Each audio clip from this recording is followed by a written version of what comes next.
தமிழனை கட்சி பாகுபாடு பார்க்காமல் உருவாக்கி இந்த தமிழ்நாட்டை மீட்டு தந்தவர் பெரியார் தான். தமிழ்நாட்டை மீட்டு தந்தவர் பெரியார். பெயர் வைத்தது அண்ணா.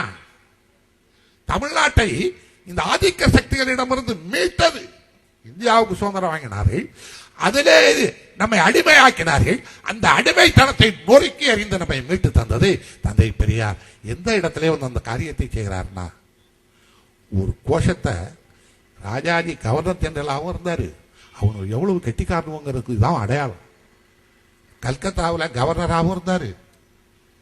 அதை விட்டு தமிழ்நாட்டில் 2 தடவை முதலமைச்சர்னா காலையில உட்காந்துட்டார். அப்பத்தான் பெரியார் பார்த்தார், இவனு குடுமையையும் பிடிச்சுக்கிறானுவா, காலையும் பிடிச்சுக்கிறானுவா, இதுக்கு ஒரு வழி பண்ணல, இனிமே இந்த ஜனங்களை காப்பாற்ற முடியாதுன்ட்டு அப்பத்தான் ஒரு கோஷத்தை இந்த நாட்டில் சொன்னார். பச்சை தமிழன் காமராஜர் ஆட்சியை கொண்டு வருவேன். நீங்க நான் இப்ப சொல்றதுல எனக்கு என்ன வந்திருக்கு?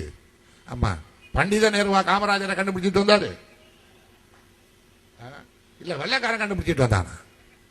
காமராஜருங்கிற ஒரு தலைவரை விருதுநகர்ல போய் வாங்க, இந்த பாப்பானுக்கு கோட்டையில உட்காந்து எவன் புத்தகத்தால் குத்திட்டு இருக்கானோ அவனை கீழே இறக்கணும்னா அது உடனே வச்சுட்டு தான் இறக்கணும். வா, பெரியார் கொண்டு வந்த சீதனம் தான் காமராஜர் என்கிற தலைவனே தவிர, பெரியார் உருவாக்கிய ஆட்சிதான் காமராஜர் ஆட்சியே தவிர, இப்ப சொல்லலாம் காமராஜர் ஆட்சின்னா, இப்ப இங்க அவரே இல்லை, காமராஜர் ஆட்சி என்ன இருக்கு அதுக்கு சொல்லலண்ணா. காமராஜர் ஆட்சியை உண்டாக்குனது உருவாக்குனது பெரியார் தான் உண்டாக்குனார். குடியாத்தத்தில் 53 ஒரு இடைத்தேர்தல் வந்தது.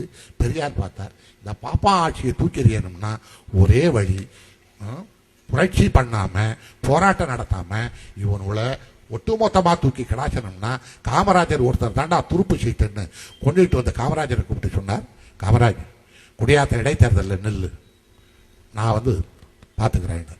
காமராஜர் சொன்னார், அப்ப இருந்த நிலைமையை பாருங்க, கண்ணீர் விட்டு அழுகணும், இந்த இனமே அழுகணும். நான் ரொம்ப பிற்படுத்தப்பட்ட சமுதாயத்தில் பிறந்தவன், நான் நாடார் சமுதாயத்தில் பிறந்தேன்.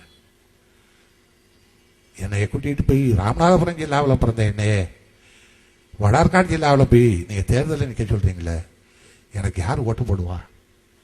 அங்கே இஸ்லாமியர்கள் முதலியார்கள் தானே அதிகம் இருக்காங்க, எனக்கு யாரு என் ஜாதிக்கு ஓட்டு போடுவா அப்படின்னு சொன்னப்ப அவர் மனசு எவ்வளவு பின்பற்றிருந்திருக்குமானால், எவ்வளவு அந்த ஜாதி உணர்வால் அவர் அழுத்தப்பட்டிருந்திருப்பார் இந்த நாட்டில், அவர் இருதயத்திலிருந்து இந்த வார்த்தை வெடிச்சிருக்கும். அப்பதான் பெரியார் சொன்னார், கடவுளையே கட்டுக்குள்ள வச்சிருக்க, கவலைப்படாத, போ, உன்னை வெற்றி பெற வைக்கிறது எப்படின்னு தெரியும் போனார். பெரியார் பேச்சை கேட்டுத்தான் காமராஜர் குடியாத்தத்தில் நின்றார். உடனே எல்லோரும் தமிழர்கள் எல்லாம் காமராஜரை ஆதரியுங்கள்னு பெரியார் ஒரு அறிக்கை விட்டார். அதற்கு பின்னாலே தான் அறிஞர் அண்ணா திராவிட நாடு பத்திரிகையிலே ஒரு அறிக்கை விட்டார். காமராஜரை வெற்றி பெற வைக்க வேண்டும் என்பதற்காக, அந்த தமிழ் தலைவனுக்காக திராவிட முன்னேற்ற கழகத்தில் இருக்கிற அவ்வளவு பேரும் எழுந்து நின்று போராட வேண்டும்.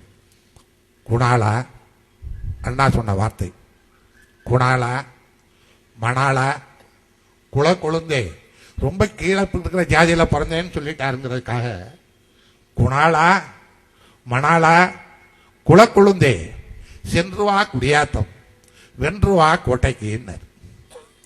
அதற்கு பின்னாலே தான் எல்லோரும் ஒட்டுமொத்தமாக எழுந்தென்றார்கள். காமராஜர் வெற்றி பெற்றார். ராஜகோபாலாச்சாரி நாற்காலியை விட்டு கீழே இறங்கினார். காமராஜர் அந்த நாற்காலியிலே உட்கார்ந்தார்.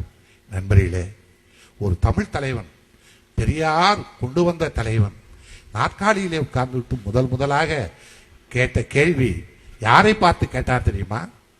அப்பொழுது காங்கிரஸ் தலைவராக இருந்த யூஎன் தேவரை பார்த்து கேட்கவில்லை, பெரியாரை பார்த்து தான் காமராஜர் கேட்டார். என்ன கேட்டார் என்றால், முதல் கையெழுத்து நான் எதில் போட, அதைத்தான் கேட்டார். அப்பொழுதுதான் பெரியார் சொன்னார், ஒரு தாழ்த்தப்பட்ட இளைஞனை இந்து சமய அறநிலையத்துறை அமைச்சராக்கி அதிலே முதல் கையெழுத்து போடு. அன்றைக்குத்தான் தந்தை பெரிய காமராஜர் பரமேஸ்வரன் என்கிற ஒரு இளைஞனை இந்து சமய அறநிலையத்துறை அமைச்சராக்கி நாற்காலியிலே உட்கார வைத்தார். இதற்கு அடுத்த நாள் அறிஞர் அண்ணா எழுதினார், பரமேஸ்வரன் வருகை கண்டு தில்லை நடராஜரும் ஸ்ரீரங்க ரங்கநாதரும் பதறி துடிக்கும் காட்சி கண்டேன், அந்த மாட்சி கண்டேன் அப்படின்னு எழுதினார். அதுக்கப்புறம் தான் பம்பாயில இருந்து அம்பேத்கர் சொன்னார், என் இனத்திலே பிறந்தவனை குளத்திலே குளிக்கவும் விட மாட்டேன் என்கிறான், குனிந்து தண்ணி அள்ளி குடிக்கவும் விட மாட்டேன் என்கிறான். ஆனால் பெரியார் பிறந்த மண்ணிலேதான் என் இனத்தை சார்ந்தவன் ஆண்டவனின் மூல விக்கிரகத்துக்குள்ளே போகிற அதிகாரத்தை பெற்றுவிட்டான். பெரியார் வாழ்க என்று அம்பேத்கர் கோஷப்பட்டார்.